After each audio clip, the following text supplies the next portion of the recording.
What's happening, everybody? Welcome back to Sporgan. Today I'm going to talk about how to gain CP or combat power in the game so that way your characters can be as strong as possible. Now, I think it goes without saying, guys, that obviously in your gacha system is where you're going to want to begin, because whenever you get dupes for characters, whether you're taking them from B to A to S, S to double S, double S to triple S, and so on, you're going to gain stats and you're going to gain CP or combat power for your characters. And I think that goes without saying, really, in any gacha game. For the most part, that's usually the way it works. But after that, guys, after you're trying to get dupes for your characters, we're going to use Kuni no Tokotachi as an example here. You notice my combat power is actually at 7,634, and we're going to increase this, guys. So we're going to start off with the skills, okay? So in the skills, guys, whenever you level up these things, you're going to gain combat power with using these materials. Now, you can actually farm for these materials in the supplies, and that's really where you're going to go for all the materials that you need. So if I hold this button down, it says hold it down, but I actually got to tap on it, man. So when I max this out, guys, you'll see that now her combat power went up even more. So this is one way that you can definitely improve your combat power, and you're going to get an abundance of these materials, man. You're going to get a whole crap ton of these, guys. I have not farmed for these materials at all so far in this game whatsoever.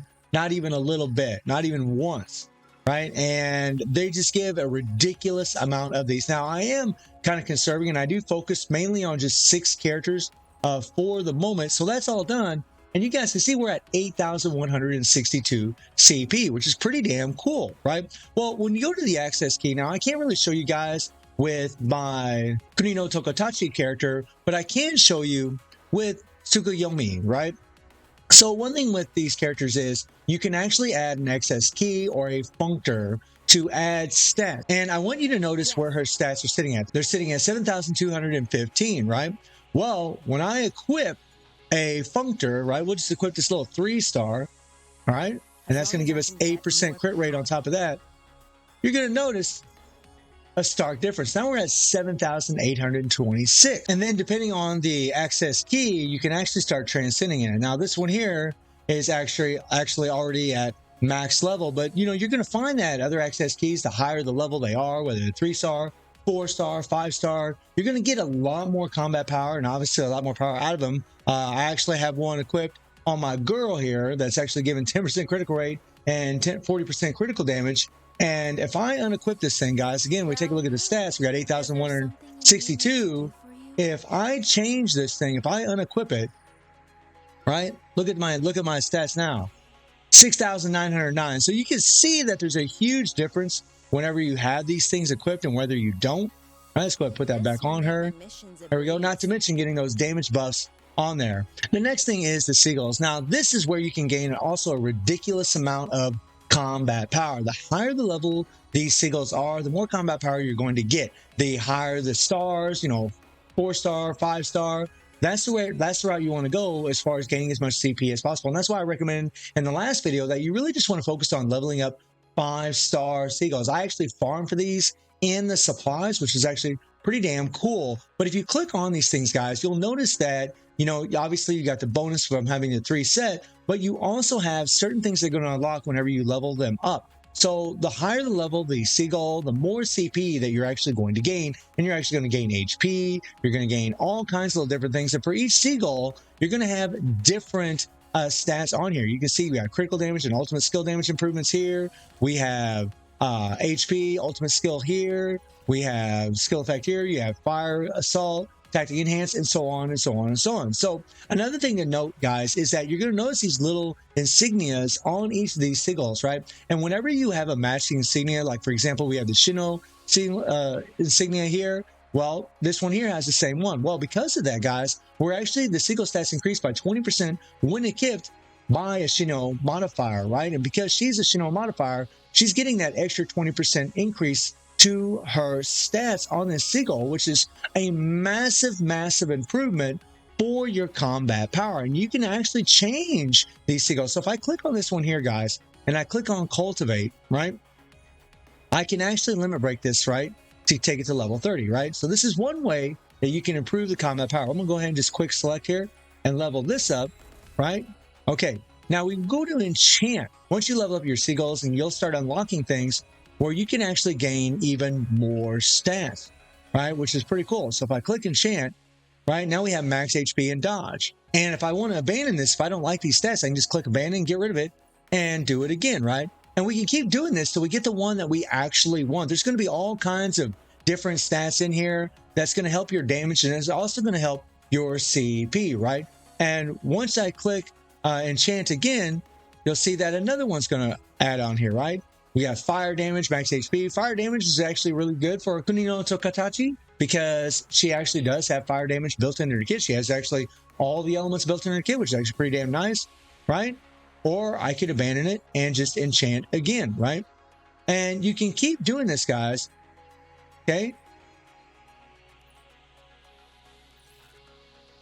And you can add on all of these things, right? We got wind damage, we got ice damage, we got damage to AI mechas, right? And if I don't like, again, if I don't like any of these, I can get rid of them. And then whichever one of these that I like the most, right? As far as, you know, what I want to put on, oh girl, is, you know, I could like say I hit select. And if you're not happy for some reason, whenever you equip these things, you can always click select on a different one and you'll actually put that in its place, which is actually pretty damn cool. But you're going to erase the one that you just had in here.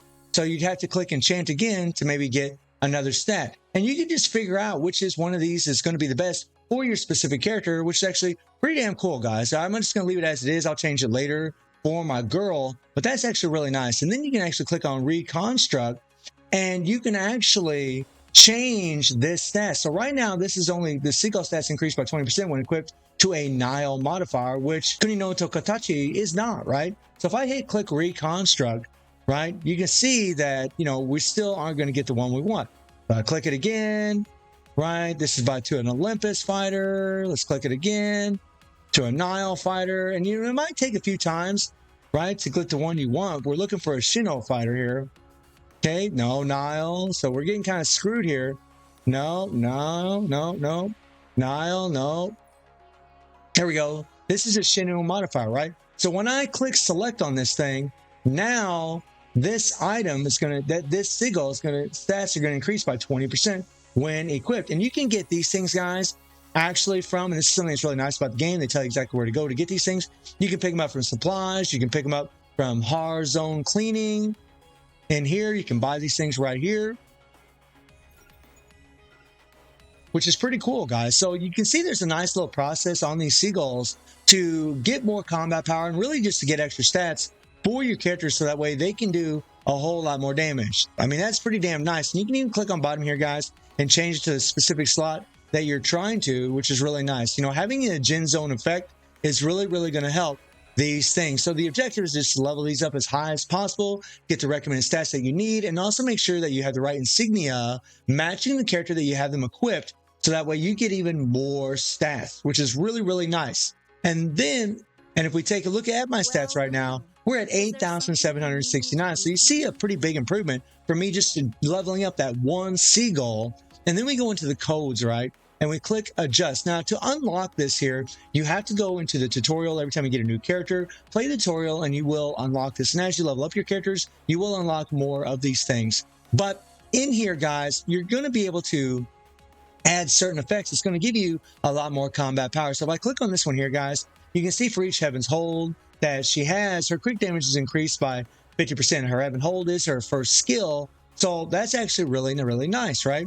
And then this one here, for each Heaven's Hold, she has, her attack is increased by 25%. Then this one here, when Modra is lost, the effects of Aether Code, Seal of Heaven, and Seal of Earth are extended by 3 seconds, and the code effects by 100%. So this is really, really nice. Right now for my girl, what I've opted to go for is these here. And the reason I'm going to go for this one here, or these here, is because there's actually a built-in stun, right? Now this is just made for me specifically, right? You can design these characters any way you want. But the point is to show you that if you level these up, right? If I hit imprint, right? And then I hit imprint, we're going for matching colors here, right? If I picked other ones, then we would have like red down here, then we'd have a different color right here. So now I'm getting all these bonuses on my character, right? And I'll talk, you know, whenever we talk about builds for characters, we'll talk about really what's really the best for that specific character, depending on your gameplay. But I'm just wanting to show you guys that this is a really insane CP gain that you can do for your characters. And we go back to stats. Look at that, guys. Look at all the CP that added. We are at 9,834. My girl is pretty much almost at 10,000 CP, which is just nuts, guys. That is crazy, crazy, crazy, crazy. And remember, Transcend is where, you know, you can just add dupes to your character. Limit Break is where you're just leveling up further and further and further, and your admin level is going to have to be a certain level for your characters to be leveled up higher. But this is pretty much the gist of gaining as much CP as possible. You know, you want to try to get as many dupes for the character as you can, so that way you can level their ranks up to gain a bunch of extra stats. You want to level up their skills, max them out. You want to level up the access keys. And by the way, guys, to level up, you know, like a 5-star key, you need to actually have a copy of that thing to level up, or these materials here to level that thing up, so you can gain even more CP and gain even more stats. Your sigils, I pretty much showed you the process of leveling up your sigils to get as much CP as possible. And then your codes obviously make a huge difference. All these things combined, guys, make a ridiculous difference, because you've seen how much CP we started with at the beginning of the video and how much CP we have now just from leveling up the skills, just from leveling up that one sigil, and then from applying the codes as well. So hopefully this will help all of you out as far as your endeavors, as far as leveling up your characters and gaining as much CP as possible, man. It really is crazy when you start leveling up all these things in conjunction with each other, gaining all that power. So guys, let me know how y'all doing in the game. And I do stream on Twitch at 9 p.m. GG+7 time. The link is in the description below. And I hope you enjoyed the video. Thank you for watching. Y'all take care and have a good one. See you, everybody. Take care.